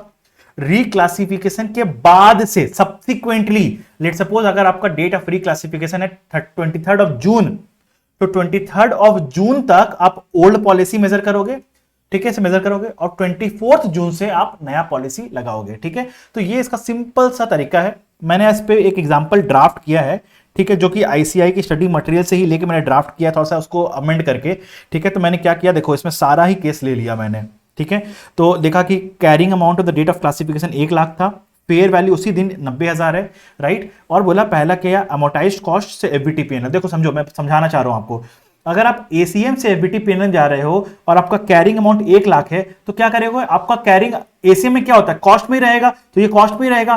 फिर आप जब पहले क्या करो, 1 लाख को एफबीटी पीएनएल पे भेज दो, लेकिन जैसे आप एफबीटी पीएनएल भेजे, क्या हो गया, आपका फेयर वैल्यू हो गया 90,000, राइट। तो आप फिर फेयर वैल्यू गेन और लॉस रिकॉर्ड करो पीएनएल भेज के। देखो यहां पे कैसे कर रहा है, पहले ट्रांसफर कर दो, पहले ट्रांसफर कर दो कॉस्ट पे, फिर फेयर वैल्यू गेन और लॉस रिकॉर्ड करो पीएनएल वाले पे। सेकंड पॉइंट, फिर पहले ट्रांसफर कर दो, फिर गेन और लॉस रिकॉर्ड करो कहां पे, ओसीआई में, ठीक है। अब आप एफबीटी पीएनएल से अमोर्टाइज कॉस्ट में भेज रहे हो, एफबीटी पीएनएल से अमोर्टाइज कॉस्ट भेज रहे हो, तो मतलब पहले आप इसको फेयर वैल्यू पे लेके आओ, मतलब 1 लाख को पहले 90,000 में ट्रांसफर करो, राइट। तो पहले पीएनएल पे गेन और लॉस रिकॉर्ड करो, उसके बाद आपका अमोर्टाइज कॉस्ट पे बन गया कितना, आपका एफबीटी पीएनएल बन गया 90,000, तो ये डी रिकॉग्नाइज करो और रिकॉग्नाइज करो 90,000 यहां पे। सिमिलरली अगर आप एफबीटी पीएनएल से एफबीटी ओसीआई में भेज रहे हो, तो सबसे पहले फेयर वैल्यू पे लेके आओ, उसके बाद एफबीटी ओसीआई पे भेजो। लेकिन आप अगर एफबीटी ओसीआई से कहीं भेजते हो, तो मैंने क्या बताया था, ओसीआई कभी भी ओसीआई में नहीं रह सकता है, बोला ओसीआई का मेरे को रिसाइकल करना पड़ेगा। अब रिसाइकल कैसे करें, तो स्टैंड बोला अगर आप एफबीटी ओसीआई से एफबीटी पीएनएल जा रहे हो, सबसे पहले क्या करना पड़ेगा, पहले फेयर वैल्यूएशन करना पड़ेगा, फिर ट्रांसफर कर दो 90,000 पे, फिर क्या करो, पीएनएल पे गया सब्सिक्वेंटली, बोला ओसीआई को रिसाइकल करके पीएनएल भेज दो। अगर एफबीटी ओसीआई से आपने एफबीटी ओसीएम भेजा, एफबीटी ओसीआई से आपने एसीएम पे भेजा है अमोर्टाइज कॉस्ट पे, सबसे पहले फेयर वैल्यू करो, फिर ट्रांसफर कर दो, फिर ओसीआई जो बैलेंस था उसको रिसाइकल करना होगा, रिसाइकल करके कहां भेजा, बोला उसको असेट में ऐड कर दो, क्योंकि कॉस्ट पे ना, तो असेट पे ऐड कर दो इसको, सिंपल सा पॉइंट, ठीक है।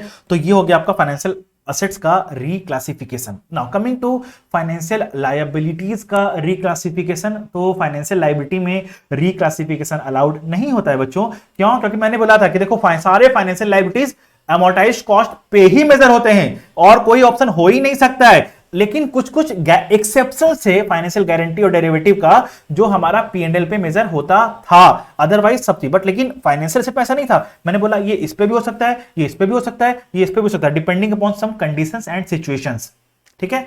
Now impairment of financial asset. अब इंपेयरमेंट क्या होता है, इंपेयरमेंट का मतलब रिकवरेबिलिटी चेक करते हैं कि हम लोग इसको रिकवर करेंगे या नहीं। तो फाइनेंशियल एसेट में आता है रिकवर का पॉइंट, क्योंकि हम लोग अपने फाइनेंशियल एसेट रिकवर करेंगे या नहीं, तो फाइनेंशियल एसेट का हम लोग को रिकवरी चेक करना पड़ता है।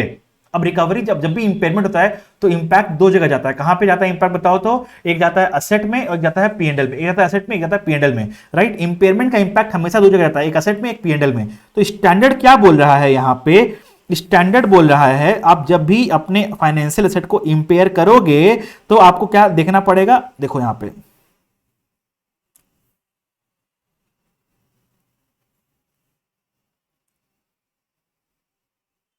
इंपेयरमेंट, देखो फाइनेंशियल से बोला अमोर्टाइज्ड कॉस्ट मेथड पे हो सकता है, तो हाँ मेरे को इसको इंपेयर करना पड़ेगा, ठीक है।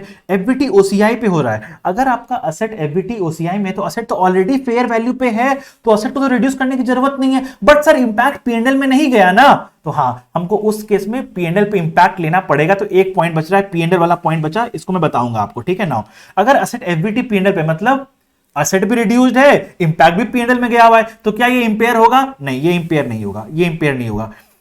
Investments in equity instruments of another company, ठीक है, ठीक है, एट एफबीटी ओसीआई में है अगर, ठीक है, अगर एफबीटी पीएनएल पे तो वो इंपेयर नहीं होगा, वो इंपेयर नहीं होगा। लेकिन अगर ओसीआई पे है तो असेट्स ऑलरेडी फेयर वैल्यू पे, बट सर पीएनएल पे तो इंपैक्ट नहीं गया ना, बट पीएनएल पे तो इंपैक्ट नहीं गया ना, आई एग्री, बट इंपैक्ट कहां गया, ओसीआई में। तो क्या ये ओसीआई को हम लोग कुछ कर सकते हैं, नहीं सर ओसीआई कुछ कर ही नहीं सकते, मतलब इस पे भी हम लोग इंपेयर नहीं कर सकते। इंपेयर कैसे होगा, अमोर्टाइज्ड कॉस्ट मेथड और एफबीटी ओसीआई, बस यही दोनों इंपेयर होगा और कोई भी फाइनेंशियल से इंपेयर नहीं होता है, ठीक है। नाउ अगर आपका असेट से अमोर्टाइज्ड कॉस्ट में, तो आप क्या करोगे, PNL account, loss allowance account debit, provision for impairment account debit, impairment account debit to provision for impairment, ठीक है। लॉस अलाउंस पीएनएल में गया, प्रोविजन फॉर इंपेयरमेंट कहां जाएगा, प्रोविजन फॉर लॉस अलाउंस कहां जाएगा, ये असेट से एडजस्ट हो जाता है, ये असेट से एडजस्ट हो जाता है। और अगर एफबीटी ओसीआई में, तो असेट तो आपका ऑलरेडी फेयर वैल्यू पे है, तो क्या हमें असेट पे कोई ट्रीटमेंट करना है, नहीं, असेट पे कुछ नहीं करना, असेट तो ऑलरेडी फेयर वैल्यू पे है, राइट। तो क्या करें, हमको बस इसका इंपैक्ट पीएनएल भेजना, तो क्या करेंगे हम लोग, जितना मेरा इंपेयरमेंट का अमाउंट होगा उतना अमाउंट हम ओसीआई से उठाएंगे और पीएनएल भेज देंगे। मतलब हम लोग रिसाइकिल कर रहे हैं ओसीआई से पीएनएल पे, क्योंकि ये recycling of OCI to PNL was not allowed in the case of this one, in this case, इसलिए इस पे इंपेयरमेंट का प्रोविजन नहीं लग रहा था, ठीक है। नाउ ये तो हुआ जर्नल एंट्रीज। अब इंपेयरमेंट का अमाउंट मेजर कैसे करें, बोला इंपेयरमेंट दो तरह का होता है, एक होता है 12 मंथ ईसीएल और एक होता है life time ECL. Life time ECL हम लोग हमेशा दो ही केस में करते हैं, लाइफ टाइम ईसीएल हम लोग दो ही केस में करते हैं, या तो असेट आपका क्रेडिट इंपेयर्ड हो या तो आपका असेट क्रेडिट इंपेयर्ड हो, ठीक है, जिसको क्रेडिट इंपेयर्ड का अगर मैं कोई एग्जांपल दूं तो बैंकिंग कंपनी के केस में आपको याद है एनपीए, आपका असेट एनपीए बन जाता है तो उसको बोलते हैं क्रेडिट इंपेयर्ड, ठीक है। नाउ तो या तो आपका असेट क्रेडिट इंपेयर्ड हो या तो आपका शॉर्ट टर्म का असेट्स हो। तो शॉर्ट टर्म का असेट्स मतलब अगर शॉर्ट टर्म फाइनेंशियल एसेट है तो उसमें अगर आप 12 मंथ ईसीएल बनाओगे तो भी उसका पूरा लाइफ हो गया वो तो, राइट, 12 मंथ ही उसका पूरा लाइफ है, 12 मंथ ही उसका पूरा लाइफ है, तो इसलिए उसमें शॉर्ट टर्म ईसीएल पे 12 मंथ ईसीएल भी लाइफ टाइम ईसीएल बन जाता है, राइट। तो बोला हम लोग लाइफ टाइम ईसीएल दो ही केस में बनाते हैं, शॉर्ट टर्म फाइनेंशियल एसेट्स या फिर क्रेडिट इंपेयर्ड फाइनेंशियल एसेट्स पे, ठीक है। नाउ अब क्रेडिट इंपेयर 12 मंथ ईसीएल और लाइफ टाइम ईसीएल में फर्क कैसे करेंगे, तो स्टैंडर्ड बोला सबसे पहले ये निकालो कि present value of all the defaults, जो इस फाइनेंशियल एसेट पे जो भी डिफॉल्ट होने वाला है उसका प्रेजेंट वैल्यू निकाल लो आप एट इफेक्टिव इंटरेस्ट रेट। फिर अगर आपको 12 मंथ ईसीएल निकालना है तो बोले को देखो आने वाले इस 12 महीने में, इस 12 मंथ में आपका डिफॉल्ट कितना होगा, आपको क्या प्रोबेबिलिटी है कि आपका नुकसान होगा, उस प्रोबेबिलिटी से मल्टीप्लाई कर दो, आपका निकल जाएगा 12 मंथ ईसीएल। अगर आपको निकालना है लाइफ टाइम ईसीएल तो जो प्रेजेंट वैल्यू निकला वो पूरा का पूरा ही हो गया लाइफ टाइम ईसीएल। देखो मैंने यहां पे वही लिखा है 12 month ECL is equals to ECL जो आपने निकाला multiply by probability of default within the next 12 months. अगर आपको लाइफ टाइम ईसीएल निकालना है तो ECL multiplied by 100%, ECL multiplied by 100%, ठीक है। तो ये हो गया हमारा 12 मंथ ईसीएल और लाइफ टाइम ईसीएल का मेजरमेंट। अब सब्सिक्वेंटली हम लोग फाइनेंस इनकम कैसे निकालें, लेट सपोज हमारा फाइनेंशियल एसेट था 100 रुपया का, हमने ईसीएल मार दिया उस पर 5 रुपया का, तो हमारा एसेट बन गया 95। तो क्या हम लोग इसमें फाइनेंस इनकम जो निकालेंगे क्या वो 95 पे निकाले? स्टैंडर्ड बोला नहीं। स्टैंडर्ड क्या बोला? स्टैंडर्ड बोल रहा है अगर आपने यहाँ पे जो ईसीएल रिकॉर्ड किया है ये 12 मंथ ईसीएल है, ठीक है, तो आप 100 पे फाइनेंस इनकम रिकॉर्ड करोगे, ठीक है। बट अगर ये जो ईसीएल आपने लिखा ये अगर आपका लाइफ टाइम ईसीएल है, ये आपका लाइफ टाइम ईसीएल है, तो आप क्या बोलोगे? आप इसको उस केस में 95 पे फाइनेंस इनकम रिकॉर्ड करोगे। क्यों ऐसा? अगर 12 मंथ ईसीएल है मतलब ऐसा कुछ नहीं है कि मेरे को पैसा नहीं मिलेगा, बस मैं अपना कंपनी का पॉलिसी की प्रोविजन बनाना है तो मैं प्रोविजन बना रहा हूं, तो मैं इसमें 100 पे ही फाइनेंस इनकम रिकॉर्ड करूंगा। बट अगर 12 मंथ ईसीएल मतलब असेट क्रेडिट इंपेयर्ड है, मतलब मेरे को प्रिंसिपल मिलने का ही लाला लगा हुआ है, तो मैं इंटरेस्ट क्या उसमें निकालूंगा, राइट। तो मैं अगर प्रिंसिपल ही 95 रिकवर करूंगा तो मैं इंटरेस्ट इनकम भी 95 पे ही रिकॉर्ड करूंगा, राइट। स्टैंडर्ड बस इतना सा बोलना चाह रहा है आपको। यहां पे मैंने इस पे भी ना एक एग्जॉस्टिव एग्जांपल बना के आपके लिए बना, देखो पूरा एक एग्जॉस्टिव एग्जांपल हर केसेस को कवर करके आपका सारा एग्जांपल मैंने ड्राफ्ट किया है, और ये आपको अगर क्वेश्चन सॉल्व कर लोगे तो आपको सारा पॉइंट कवर हो जाएगा, ठीक है। चलो आ जाओ वापस से इसमें। ये हो गया फाइनेंशियल एसेट का इंपेयरमेंट। क्या फाइनेंशियल लायबिलिटी का इंपेयरमेंट होता है? नहीं, फाइनेंशियल लायबिलिटी का इंपेयरमेंट नहीं होता। क्यों? क्योंकि वो अनअवॉइडेबल है, वो अनअवॉइडेबल है। तो उसमें ऐसा कुछ नहीं होता कि हम लोग पे करेंगे या पे नहीं करेंगे, ऐसा कुछ नहीं होता है, हम लोग को पे करना ही पड़ेगा उसमें, राइट। तो फाइनेंशियल लायबिलिटी का कोई इंपेयरमेंट नहीं होता है। Now coming to derecognition. Now FA की डी रिकॉग्निशन की बात जब भी आती है तो हमारा क्वेश्चन आता है सर एफए को डी रिकॉग्नाइज कब करें? आप कोई भी चीज को डी रिकॉग्नाइज कब करते हो? जब उसका कंट्रोल ट्रांसफर होता है, राइट। तो उसी केस में एफए भी वही है। बोला एफए को हम लोग जब ही डी रिकॉग्नाइज करेंगे जब आप उसका कंट्रोल ट्रांसफर कर दिए हो या फिर सिग्निफिकेंट रिस्क एंड रिवॉर्ड्स आपने ट्रांसफर कर दिया है, सिग्निफिकेंट रिस्क एंड रिवॉर्ड्स आपने ट्रांसफर कर दिया है तो आपको एफए को डी रिकॉग्नाइज करना पड़ेगा। नाउ एफए का जो डी रिकॉग्निशन होता है वो दो तरह से होता है। फुल डी रिकॉग्निशन मतलब आपने पूरा एसेट को उठाया बेच दिया, आपने पार्शियल कुछ पोर्शन ऑफ द एसेट को उठाया बेच दिया, तीसरा आपने सब्सटैंशियल एसेट को उठा के बेच दिया। तीन चीजें हैं। तो पॉइंट नंबर 1, पॉइंट नंबर 2 मतलब फुल डी रिकॉग्निशन और पार्शियल डी रिकॉग्निशन में हमें एफए को डी रिकॉग्नाइज करना पड़ता है। अब आप तीसरा केस क्या है? Substantial D recognition. सब्सटैंशियली आपने बेच दिया, सब्सटैंशियली आपने रिस्क और रिवार्ड को बेच दिया है, ठीक है, बट कुछ पोर्शन आपने रिटेन भी कर लिया है, तो उसमें केस में उस केस में हम लोग एफए को डी रिकॉग्नाइज करना पड़ेगा। बट लेकिन जो पोर्शन आपने रिटेन कर लिया है उतना पोर्शन के लिए आपको एक कंटिन्यूड इन्वॉल्वमेंट एसेट रिकॉर्ड करना पड़ता है और एक एसोसिएटेड लायबिलिटी भी रिकॉर्ड करना पड़ता है, ठीक है। नाउ चलो तो हम लोग डिस्कस करते हैं डी रिकॉग्निशन का जर्नल एंट्रीज। नाउ पहला आता है फुल डी रिकॉग्निशन। वो तो बहुत ही सिंपल है। अगर आपने पूरा एसेट को बेच दिया है तो क्या करना है? Bank account debit to financial asset to P&L, simple, उसमें कोई दिक्कत नहीं। कुछ चैलेंज आता है पार्शियल डी रिकॉग्निशन के केस में। तो पार्शियल डी रिकॉग्निशन के केस में आपको करना क्या है? सबसे पहले एंटायर इंस्ट्रूमेंट का फेयर वैल्यू निकाल लो, फेयर वैल्यू निकाल लो, ठीक है। नाउ फिर जो पोर्शन आपने रिटेन किया है उसका फेयर वैल्यू निकाल लो, जो पोर्शन आपने ट्रांसफर किया उसका फेयर वैल्यू निकाल लो। आपके पास क्वेश्चन में डेटा दिया हुआ होगा निकालने का फेयर वैल्यू, ठीक है। इवन क्वेश्चन में फेयर वैल्यू भी दिया हुआ होगा, ठीक है। एक क्वेश्चन है हमारे मटेरियल में जो कि आपके मटेरियल से डिलीट भी कर दिया गया है, बट फिर भी मुझे लगता है कि कभी भी कभी भी इंस्टीट्यूट इस क्वेश्चन को पूछ सकता है, इसलिए मैंने इसको यहां पर डाल दिया है नाउ। तो अब जब fair value of the retained component है आपके पास, fair value of the transferred component है आपके पास, fair value the entire component आपके पास है, पूरे एसेट का भी है, आपको क्या करो, अब जो कैरिंग अमाउंट आपके फाइनेंशियल एसेट का है ना, उसको इस फेयर वैल्यू के रेशियो में एलोकेट कर लो between transferred component and retained component. मतलब आपको बस इतना सा निकालना है, what is the carrying amount of the transferred component, बस इतना सा निकालना है आपको, ठीक है। तो आपको फेयर वैल्यू का यूज करके उस रेशियो में आपको एलोकेट करके कैरिंग अमाउंट निकाल लेना है, और इस कैरिंग अमाउंट को डी रिकॉग्नाइज करो, बैंक में जितना पैसा है उसको रिकॉग्नाइज करो, डिफरेंस हुआ P&L में। मैंने इस क्वेश्चन को लिया है, मैं इसको आपको बस एक झलक दिखलाता हूं इस चीज का, ताकि आपको चीजों का अंडरस्टैंडिंग मिल जाए।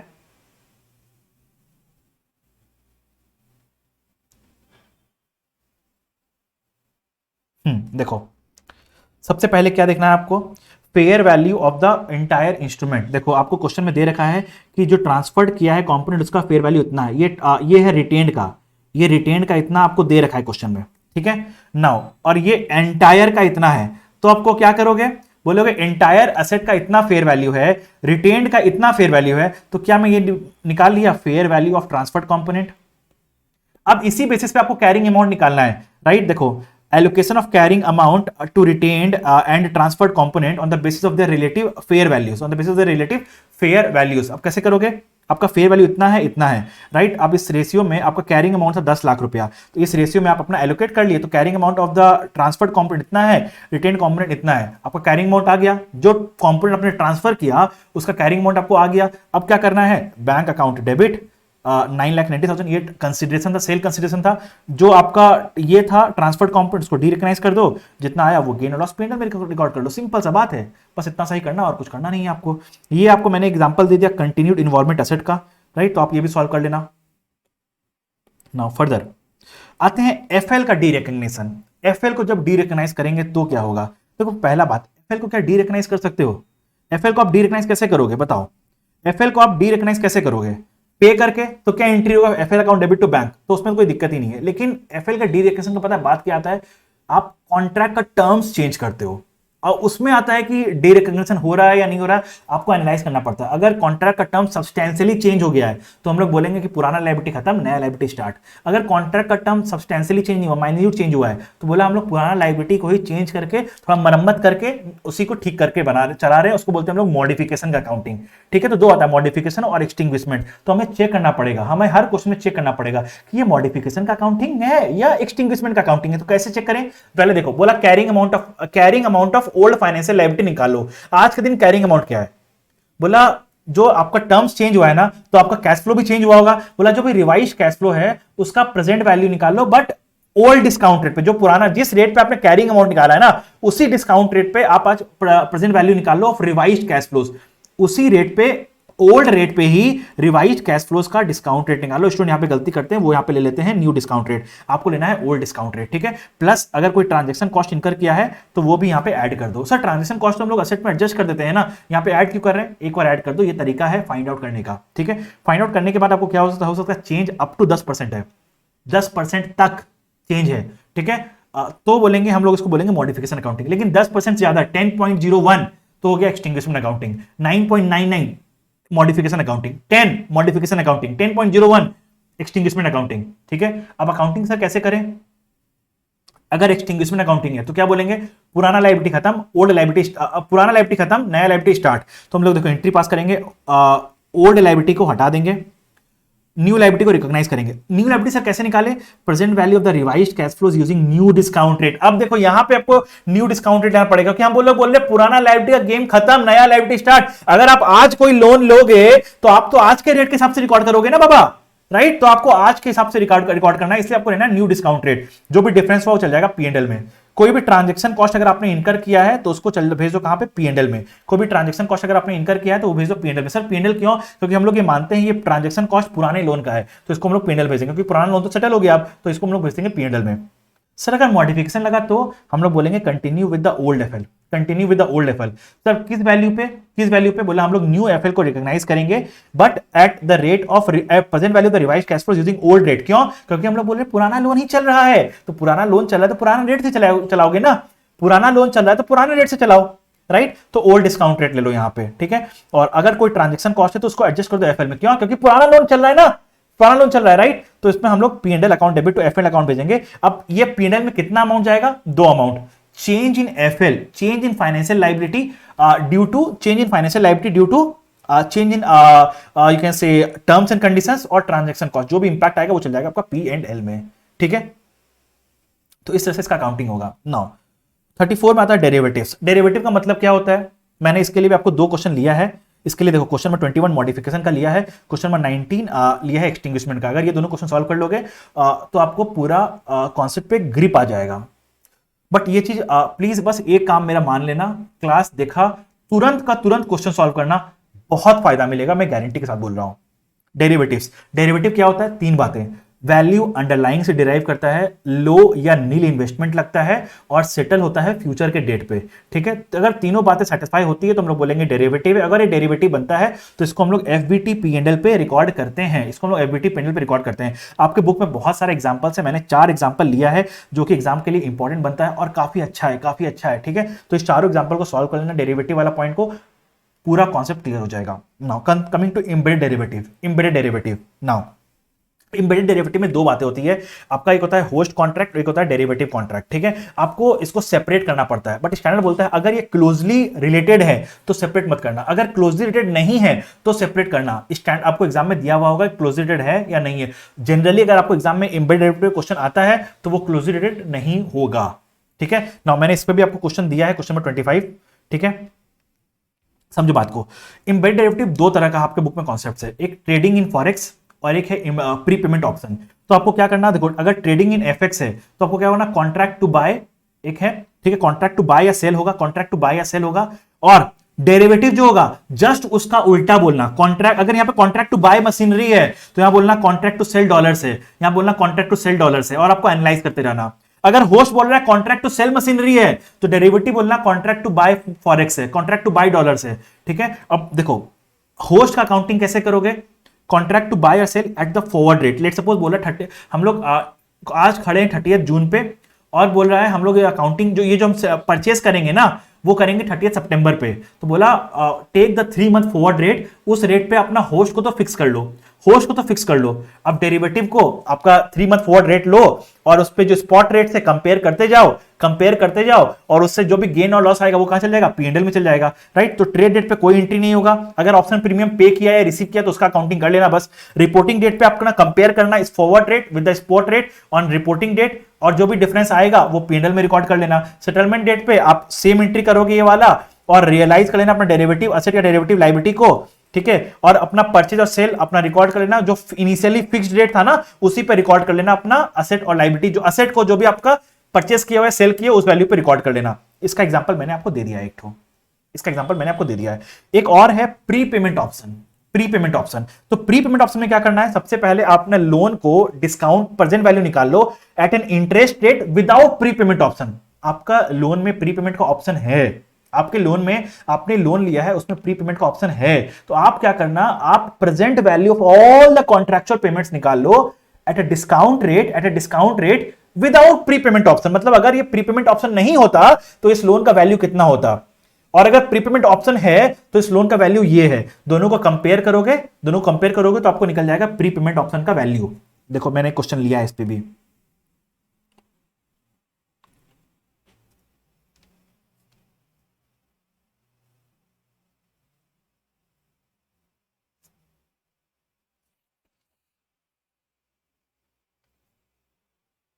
ट्रेडिंग पे भी क्वेश्चन लिया है मैंने 26, और प्री पेमेंट ऑप्शन पे भी नहीं क्वेश्चन लिया है। देखो क्या बोला, लोन आपको, आपने लोन लिया था 100 करोड़ का, जो जिसमें प्री पेमेंट ऑप्शन था, आपने प्रेजेंट वैल्यू निकाला विदाउट प्री पेमेंट ऑप्शन के इंटरेस्ट रेट के हिसाब से, तो आपका निकला 104.23।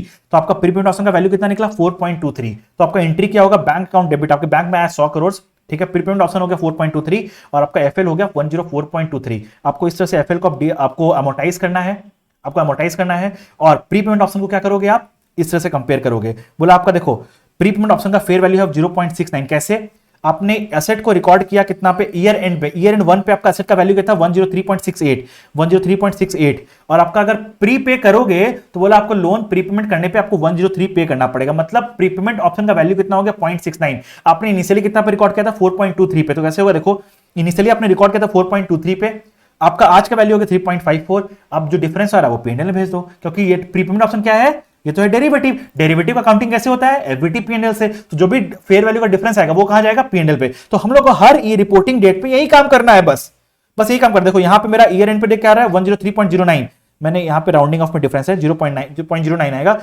प्रीपेमेंट करोगे तो वैल्यू कितना पे करना पड़ेगा 103, तो डिफरेंस कितना हो गया 0.1, तो 0.1 हो गया आपका fair value of the prepayment option, तो यहाँ पे 0.1 हो गया और आपका ये 0.69 था, तो यहाँ पे 0.59 आपका चलेगा P&L में अगेन। तो इसी तरह से आपको इसका काउंटिंग करना है प्रीपेमेंट का। मुझे लगता है just if you ask the gut feeling from me from November 23 perspective से मुझे 3 टॉपिक पे बहुत ज्यादा चांसेस लगता है आने का। एक है early redemption of the compound financial instruments, दूसरा प्रीपेमेंट ऑप्शन, तीसरा financial status of market terms. ये 3 टॉपिक मुझे ऐसा लगता है, इट्स जस्ट माय ओपिनियन, ये 3 टॉपिक लगता है मुझे काफी इंपॉर्टेंट बन जाता है। इन तीनों को तो मत ही छोड़ के जाना कभी भी, भूल से भी, ठीक है। और एक और कॉन्सेप्ट अगर 4 पॉइंट और लेना चाहो तो कंपाउंड फाइनेंशियल इंस्ट्रूमेंट्स। ये 4 टॉपिक को भूल से भी मत छोड़ के जाना, और सब तो करना ही, बट इनको तो एकदम भी मत छोड़ना, ठीक है। तो अब मैंने आपको फाइनेंशियल इंस्ट्रूमेंट्स पूरा रिवाइज करा दिया है। आपके लिए एक और अच्छा चीज लाया हूं मैं। देखो फाइनेंशियल इंस्ट्रूमेंट ना हर जगह बहुत डिस्काउंट रेट। सर एक डिस्काउंट रेट का समरी बता दो ना। देखो डिस्काउंट रेट का समरी बतानी है मैं आपके लिए।